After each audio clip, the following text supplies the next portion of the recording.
Welcome दोस्तों, आप सबका स्वागत है डेटा ऑप्शंस ट्रेडिंग में। तो दोस्तों बात कर लेते हैं यहाँ पर कि फ्राइडे के दिन मार्केट में क्या हुआ और लास्ट वीक में हमने क्या डिस्कशन किया हुआ था और कैसा कैसा हुआ। तो अगर हम यहाँ पर पहले बात कर लेते हैं लास्ट वीक की, तो लास्ट वीक में हमने ये डिस्कशन किया हुआ था कि ये जो आवरली कैंडल है, अगर इसके नीचे अगर सस्टेन होता है मार्केट 1 घंटे के लिए, तो मार्केट में हमको ये वाले लेवल देखने को मिल सकते हैं। तो फिर मार्केट में हुआ नहीं सस्टेन और मार्केट उसी के बीच में कंसोलिडेशन होता रहा वैसे ही। तो फ्राइडे के दिन भी हमने यही डिस्कशन किया हुआ था कि मार्केट अगर अम, अगर मार्केट फ्राइडे के दिन हमने ये डिस्कशन किया हुआ था कि अगर मार्केट ये कि अगर यहाँ पर इस लेवल पे अगर मार्केट यहाँ से फ्राइडे के दिन बेसिकली मार्केट यहाँ पर क्लोज हुआ था, अगर इन दो लेवल्स के बीच में मार्केट ओपन होता है या फ्लैट ओपन होता है, तो हमको यहाँ पर अगर नीचे जाता है तो पहले पहले तो हमको ये गैप फिल करता हुआ दिखाई देगा। और फिर उसके बाद जैसे ही मार्केट अगर इस लेवल को भी अगर नीचे तोड़ता है, तो फिर हमको ये वाला आवरली सेटअप के अकॉर्डिंग हमारा 23,135 का जो लेवल था वो देखने को मिलेगा, और वो आया। ठीक है, ओपनिंग तो बेसिकली हमको गैप डाउन देखने को मिली, और ओपनिंग होने के कुछ समय बाद ही हमको अपने डाटा पॉइंट्स पे नेगेटिव सिग्नल मिलना स्टार्ट हो चुके थे, जो कि मैंने आपको अपडेट भी किए हुए थे। आप यहाँ पे देख सकते हो जैसे ही मार्केट ओपन हुआ कि 9:37 पे हमको यहाँ पर नेगेटिव सिग्नल मिलना स्टार्ट हो चुके थे यहाँ पर इस कैंडल के ऊपर हमको। और फिर मार्केट ने उसको फॉलो किया, नीचे की साइड का मूव, डाउन साइड का मूव दिखाया, जो कि बिल्कुल एक अच्छे तरीके से फॉलो किया हमारे सेटअप के अकॉर्डिंग। और यही चीज़ मैंने अपडेट दी हुई थी, आप यहाँ पर चेक कर सकते हो। 9:37 पे हमारा डाटा नेगेटिव हो गया था 23,238 के ऊपर। ठीक है, तो जैसे ही मैंने यहाँ पर था मार्केट इस बॉटम के आसपास, और वहीं पर ही हमारे सेटअप के अकॉर्डिंग 11:07 पे हमको फिर से पॉजिटिव सिग्नल मिलना स्टार्ट हो चुके थे। और मैंने अपने ऑडियो मैसेज के थ्रू आपको क्लियर भी किया हुआ था, और फिर मार्केट ने उसको फॉलो किया, एक अलग ही 150 पॉइंट का अपसाइड का मूव देखने को मिला, और ये पूरा हमने कैप्चर भी किया हुआ था। ठीक है, आप यहाँ पर चेक कर सकते हो, मैंने ऑडियो भी पोस्ट किया हुआ था यहाँ पर, कि आपको दो दो बार समझाया पोस्ट भी डाला हुआ था, शॉर्ट मत करना। 11:07 पे 23,305 के आसपास हमारा डाटा जो था पॉजिटिव हो चुका था, और मार्केट ने उसको फॉलो किया है। और यहाँ पर फिर मैंने डाला था पोस्ट शॉर्ट मत करना, और 2 वॉइस नोट के थ्रू भी क्लियर किया हुआ था। और फिर लास्ट में जब मार्केट क्लोज हो रही थी, तब भी मैंने 2 ऑडियो वॉइस नोट भी दिए हुए थे, जिससे आपको बहुत हेल्प मिली होगी। ठीक है, तो ये तो थी लाइव मार्केट की अपडेट। अब देख लेते हैं हम यहाँ पर हमारे डाटा पॉइंट्स क्या कह रहे हैं। तो सबसे पहले हम यहाँ बात करेंगे बात करेंगे कि कैश सेगमेंट का डाटा क्या कह रहा है। तो कैश सेगमेंट की अगर बात करें हम एफ के अकॉर्डिंग, तो हमको यहाँ पर फ्राइडे के दिन भी सेलिंग देखने को मिली है बड़े प्लेयर्स के द्वारा एफ के अकॉर्डिंग। तो डी ने देख लेते हैं, तो डी ने ज़्यादा कुछ खास बाइंग नहीं की हुई है, उनकी सेलिंग के कंपेयरिंग में नेगेटिव ही नंबर है, कम नंबर है डी के बाइंग का, जो कि 2,500 करोड़ के आसपास की बाइंग की हुई है। तो ये ज़्यादा कोई बाइंग नहीं है, नॉमिनल सी बाइंग है। और अब हम देख लेते हैं यहाँ पर और फ्यूचर सेगमेंट का, ऑल ओवर फ्यूचर सेगमेंट का डाटा हमको क्या कह रहा है। अगर फ्यूचर सेगमेंट में अगर हम यहाँ पर देखें, तो आप देखोगे कि यहाँ पर प्राइस जो है डिक्रीज़ होता हुआ दिखाई दिया, क्योंकि गैप डाउन हुआ तो प्राइस डिक्रीज़ हुआ, और ओपन इंटरेस्ट इंक्रीज़ हुआ, जो कि हमको शॉर्ट बिल्डअप की तरफ इशारा कर रहा है, जो कि एक मार्केट के लिए नेगेटिव सेंटीमेंट है फ्यूचर्स का डाटा। और अगर हम यहाँ पर ये वाला इस सेगमेंट का अगर हम डाटा देखें जुलाई फ्यूचर्स का, तो जुलाई फ्यूचर में भी सेम सीन हमको नज़र होता हुआ दिखाई दे रहा है कि प्राइस डिक्रीज़ हुआ, ओपन इंटरेस्ट इंक्रीज़ हुआ है, शॉर्ट बिल्डअप की तरफ इशारा कर रहा है। तो अब बढ़ते हैं हम यहाँ पर ऑप्शन सेगमेंट की बात कर लेते हैं। तो ऑप्शन सेगमेंट में अगर हम यहाँ पर देखें, तो ऑप्शन में अगर देखोगे, तो ये एफ ने जो है ऑप्शंस में भी नेगेटिव पोजीशंस जो है कैरी फॉरवर्ड की हुई है फ्रेश।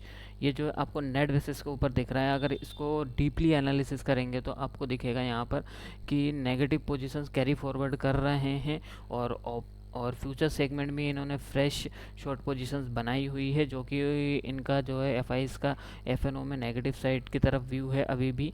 और प्रोपराइटर की बात करें तो हम प्रोपराइटर ने भी यहाँ पर ऑप्शंस में जो है नेगेटिव पोजीशंस बनाई हुई है। और नेट बेसिस के ऊपर अगर हम फ्यूचर्स में अगर देखें प्रोपराइटर्स का डाटा, तो इन्होंने कुछ थोड़ी बहुत अपनी पोजीशन क्लोज की हुई हैं। तो वो ओवरऑल देखें तो अभी भी इनका नेगेटिव ही डाटा है। और क्लाइंट्स का अगर हम डाटा देखें यहाँ पर, तो क्लाइंट्स जो है ऑप्शंस में भर भर के बुलिश हो रहे हैं। आप देख सकते हो यहाँ पर कितना बड़ा नंबर हो चुका है। और फ्यूचर्स में भी इन्होंने हैवी बुलिश पोजीशन बनाई है, तो इनका ओवरऑल जो डाटा है वो बुलिश है। और अब बात कर लेते हैं हम यहाँ पर ऑप्शन चेन की। तो ऑप्शन चेन की तरफ हम बढ़ते हैं, तो यहाँ पर आप देखोगे तो इन द मनी में हमको यहाँ पर कॉल साइड में अगर हम यहाँ पर देखें, तो इन द मनी में कॉल साइड में अगर हम देखें तो कुछ हमको ज़्यादा कुछ खास एक्टिविटी देखने को तो नहीं मिली हुई है।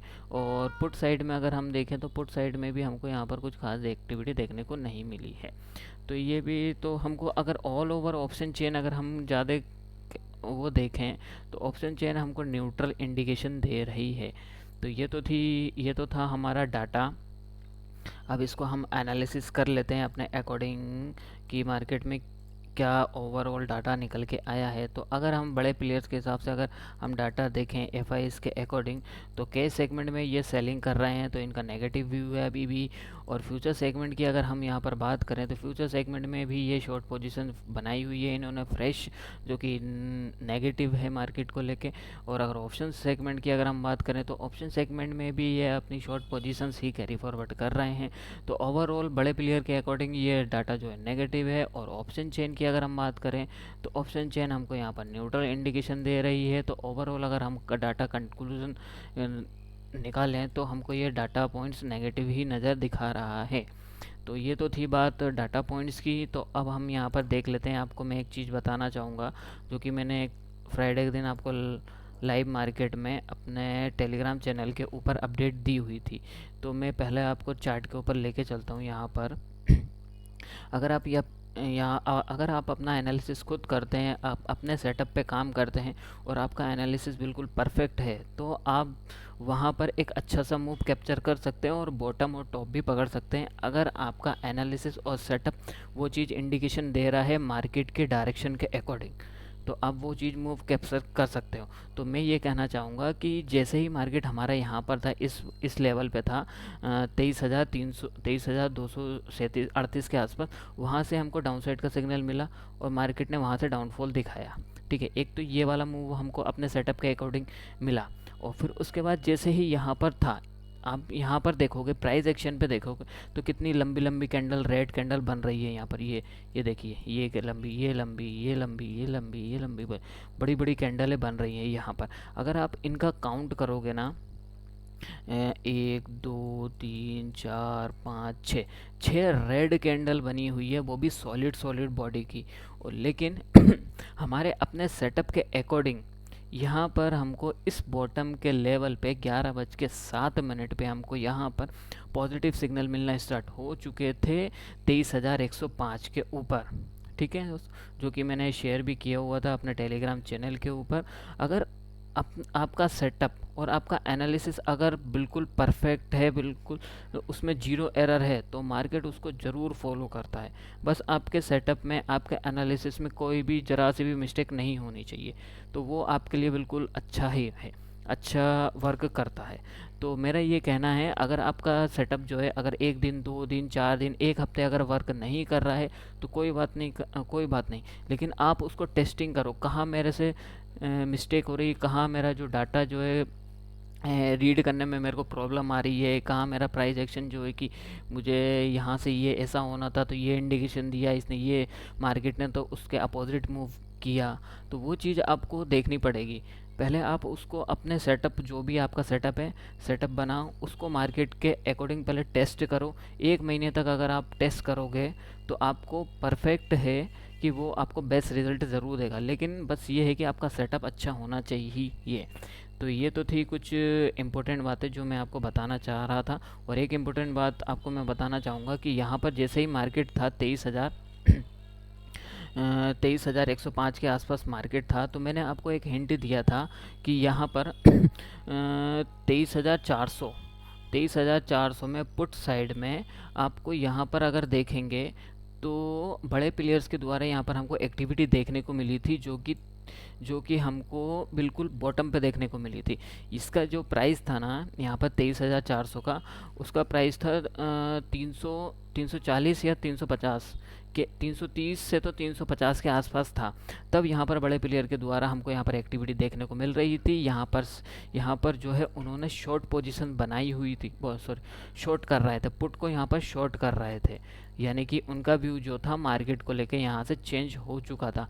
तभी मैंने आपको यहाँ पर अपडेट डाला हुआ था। और अगर अब वैसे अगर प्राइस एक्शन के अकॉर्डिंग देखेंगे, अगर आप प्राइस एक्शन के अकॉर्डिंग देखेंगे तो यहाँ पर बड़ी बड़ी बड़ी रेड कैंडल है, यहाँ पर कोई सी भी ग्रीन कैंडल नहीं है। तो यहाँ से कोई भी बाइंग का सिग्नल तो कोई बनता नहीं था यहाँ प्राइस एक्शन के अकॉर्डिंग। लेकिन हमारे डाटा पॉइंट्स में हमको यहाँ पर क्लियर इंडिकेशन दे रहा था, तभी मैंने आपको बिल्कुल अपडेट दी हुई थी यहाँ पर कि, और आपको लाइव मार्केट में एक हिंट भी दी हुई थी कि यहाँ पर 23,400 के लेवल के ऊपर आपको एक कुछ थोड़ी सी एक्टिविटी देखने को मिल रही थी, जो कि मार्केट ने उसको फॉलो किया। ये जो है कि यहाँ पर बड़े प्लेयर्स इसको पुट को शॉर्ट कर रहे थे, पुट राइटर्स यहाँ पर फ्रेश अपनी पोजीशन बना रहे थे 23,330 से तो लेके 23,350 वो 230 से तो सॉरी 230 नहीं 320 से तो 350 के आसपास उन्होंने अपनी शॉर्ट पोजीशन बनाई हुई थी और मार्केट वहाँ से लेके ऊपर आ गए। और आप प्राइस देख सकते हो यहाँ पर 23,360 के आसपास आके क्लोजिंग हुई थी। ये जो पोजीशन थी वो थी इंट्राडे की पोजीशन थी, आपको ये और मैं क्लियर करना चाहूँगा। तो अब बात कर लेते हैं हम यहाँ पर नेक्स्ट वीक में मार्केट में क्या हो सकता है। तो नेक्स्ट वीक के लिए मैं आपको कुछ लेवल्स देना चाहूँगा कि मार्केट की आज की क्लोजिंग तो हमको 23,200 के आसपास देखने को मिली है। तो ये जो कुछ लेवल्स आपके दिख रहे हैं, वैसे ओवरऑल अगर हम इस वीक के लिए मैं अगर कंक्लूज़न निकालूँ मेरे हिसाब से, तो ओवरऑल जो ये वीक जो है बाय ऑन डिप्स का ये वीक है पूरा टोटल। मेरा एक कंक्लूज़न एक लाइन में अगर मैं कहूँ तो वैसे फिर भी हमको लेवल्स पे ध्यान देना है। तो लेवल्स जो है 23,135 जो हमारा 1 आवर का सेटअप है उसके अकॉर्डिंग हम डिस्कशन करते हुए आ रहे हैं। अगर आवरली कैंडल इसके नीचे सस्टेन होती है तो फिर हमको ये वाला 23,045 का लेवल मिलेगा। और फिर उसके बाद जैसे ही इसके नीचे भी आवरली कैंडल सस्टेन होती है तो फिर हमको डायरेक्ट ये जो हमारा टारगेट है 23,890 का, जो कि मैंने लास्ट वीकली वीडियो में शेयर किया हुआ था, ये पूरे वही के वही लेवल है। इस वीक के लिए भी वैलिड है अभी भी। तो ये डाउनसाइड के लेवल है। अगर जैसे जैसे ब्रेक होते हैं और आवरली कैंडल इनके नीचे सस्टेन होती है तो ये टारगेट हमको देखने को मिल जाएंगे, इसने वो हमको देखने को मिल जाएंगे। तो ये तो ठीक डाउन साइड की बात। अब बात कर लेते हैं ऊपर। तो ये वीक जो है बाय ऑन डिप्स का है, तो हम बात कर लेते हैं अब ऊपर्स के लेवल्स की। तो ऊपर्स के लेवल में भी आप कुछ को नज़र आ रहा होगा 23,381, यानी कि राउंड फिगर अगर देख लेते हैं तो 23,400 का। अगर इस लेवल के ऊपर अगर मार्केट सस्टेन हुआ आवरली कैंडल के हिसाब से, ठीक है, तो फिर हमको ये वाला मूव देखने को मिलेगा 23,500 का, ठीक है। और अगर इसको भी ब्रेक करता है तो फिर लास्ट जो इस वीक का जो मेरा टारगेट है 23,600 का, ठीक है, फिर यहाँ तक हमको देखने को मिलेगा, ठीक है। ये ऊपर की रेंज भी आपको मैंने क्लियर कर दी है लेवल्स, और नीचे के भी लेवल्स आपको क्लियर कर दिए। बट कंडीशन ये है कि इन लेवल्स के ऊपर हमको आवरली कैंडल क्लोजिंग होती हुई मिलनी चाहिए, तभी हमको ये नीचे के लेवल मिलेंगे और यही आइदर साइड या तो फिर हमको ऊपर के लेवल देखने को मिलेंगे इन लेवल्स के बीच में, ठीक है। और ओवरऑल वीक तो मैंने आपको बता दिया है। ओवरऑल वीक जो रहेगा हमारा बाय ऑन डिप्स रहेगा, ठीक है। और अब बात कर लेते हैं हम यहाँ पर बैंक निफ्टी की। तो कुछ लोग जो है बैंक निफ्टी में भी ट्रेड करते हैं, तो उनके लिए मैं बताना चाहूँगा कि अगर आपके सामने ये जो लेवल्स दिख रहे हैं ना, ये बहुत इंपॉर्टेंट लेवल है। अप साइड के लिए ये लेवल्स है और डाउन साइड के लिए ये। अगर सेम सिनेरियो निफ्टी की तरह ही है बैंक निफ्टी का भी, अगर आवरली कैंडल इसके नीचे अगर सस्टेन होती है 48,300 के नीचे तो फिर हमको 47,900 का लेवल देखने को मिलेगा। अगर इसके नीचे क्लोजिंग मिलती है 1 आवर की कैंडल तो फिर हमको 400 यानी 47,500 के आसपास का लेवल देखने को मिलेगा। ठीक है, और सेम सीन ऊपर साइड का बनता है। अगर 49,100 150 के आसपास अगर क्लोजिंग मिलती है तो हमको यहाँ पर ऊपर साइड का के टारगेट देखने को मिलेंगे 473 के, यानी कि 500 के। और फिर इसके ऊपर अगर क्लोजिंग मिलती है तो फिर हमको 800 पॉइंट और मिल सकते हैं, यहाँ से 300-400 पॉइंट ऊपर और देखने को मिल सकते हैं। जो कि मेरे हिसाब से जो लग रहा है अभी बैंक निफ्टी को देख के कि ये भी अभी बाय ऑन डिप्स ही रहने वाला है नेक्स्ट वीक के लिए। ठीक है, तो ये तो थी ओवरऑल कंक्लूज़न मार्केट को लेके, पूरी वीकली की प्रेडिक्शन थी। तो होप आपको वीडियो समझ में आई होगी, अच्छी पसंद आएगी। अगर अच्छा लगा वीडियो तो लाइक करें, कमेंट करें, शेयर करें और टेलीग्राम चैनल ज्वाइन करना ना भूलें। टेलीग्राम चैनल पे अभी 51 सब्सक्राइबर्स हैं, जहां पर मैं आपको अपनी लाइव मार्केट की अपडेट शेयर करता रहता हूं। और वीडियो देखने के लिए धन्यवाद। अब मिलते हैं कल लाइव मार्केट में।